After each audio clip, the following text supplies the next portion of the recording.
Picture this. You work 30 years, you save $1 million, maybe more. You did everything right. You contributed, you invested, you stayed patient. And the day finally comes, you retire.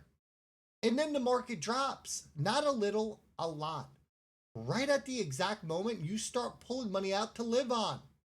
And here's the scary part, that timing alone, nothing else, could be the difference between a retirement that lasts and one that runs dry. Not because you didn't save enough, not because you spend too much, just because of when it happened. That is called the sequence of risk. And it's one of the most dangerous things that most people have never heard of. My name is Rip. Welcome back to Rip Talks Money. And let's get into it. Because most people think about retirement math like this. If I average 7% a year over 30 years, I'm fine. And if you're still saving, that logic, it mostly holds. A bad year early on, it actually helps you because you're buying more shares of whatever it is at lower prices. But the moment you flip the switch and you start withdrawing money, the math completely changes. Here's why. Now, imagine two people, same portfolio, same $1 million, same 5% average return over 20 years, same 50,000 annual withdrawals. On paper, identical. But one of them gets bad years early. The other, they get the bad years late. Well, the person who got hit early, they could run out of money completely while the market is still recovering. And that person who got hit late, they finish with money left over. Probably a lot. Same average return, completely different outcome. The only difference was the order the returns arrived in. That sequence of returns risk. And it's the reasons that the average returns during retirement, they can be almost meaningless compared to when the bad years show up. Now, here's the thing that makes this so dangerous. Your portfolio is at its largest the day you retire.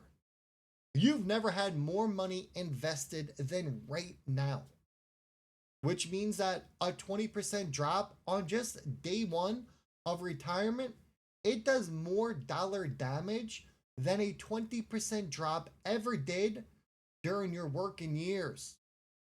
And while the market is down, you're still pulling money out every single month to pay your bills, your groceries, your mortgage, your car.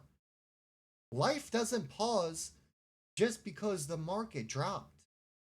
So, what are you doing? Well, you're selling shares at their lowest price just to keep the lights on. And those shares you sold, they're gone. They won't be there to recover when the market bounces back. Now, researchers have actually quantified this because, according to retirement planning research, a rough first decade of retirement accounts for roughly 77% of your final outcome over a 30-year retirement. Think about that. 77% of how your retirement turns out, it's essentially determined by what happens in the first third of it. That's not a small detail. That's the whole ball game. And I want to be clear, because this isn't just a theoretical risk from history books. After 3 straight years of strong market gains, the S&P 500 has hit some real turbulence in 2026. Now, anyone who retired in the last year or two and started drawing income, they're experiencing this exact dynamic right now in real time, selling assets at lower prices to fund their monthly withdrawals. Meanwhile, Morningstar, they updated their research for 2026 and it puts the safe withdrawal rate at about 3.9%. And that's for a balanced portfolio, not an aggressive one. The more stocks you hold, the lower your safe withdrawal rate becomes because of the volatility behind it.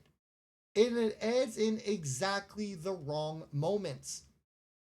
This matters a lot because a lot of people assume that more stocks always means better retirement outcomes. In the withdrawal phase, that's not automatically true. So, what do you actually do about this? There are 3 practical strategies worth knowing here. Strategy 1, build a cash buffer before you retire. Now, the core idea here is simple. Before you stop working, set aside 1 to 3 years of living expenses and something safe like CDs or a money market fund. That way, when you retire, if the market immediately drops, you're not forced to sell anything. You live off the cash buffer. While your invested portfolio, it has time to recover. You only start pulling from your investments once the markets have stabilized. Now, this doesn't mean keeping all of your money in cash forever.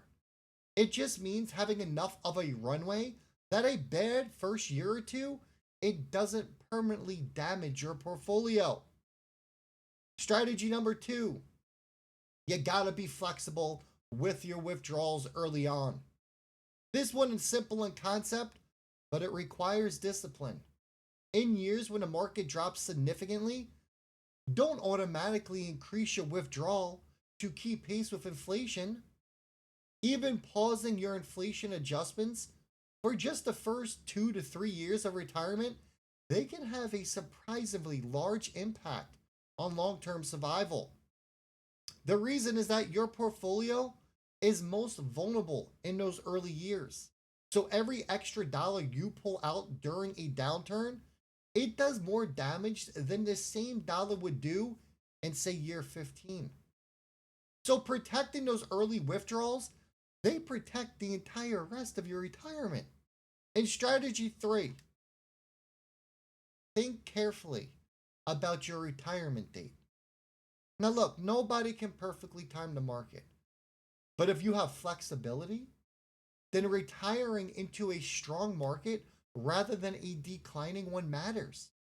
And if you're approaching retirement and the market takes a serious hit, just seriously consider whether you could delay it by 1 to 2 years, giving your portfolio time to recover before you start drawing from it, because this can make a dramatic difference in your long-term outcomes. This isn't about working forever. It is about protecting the asset that you spent decades building at its most vulnerable moment. Now, here's the bigger picture point that I want you to leave with here.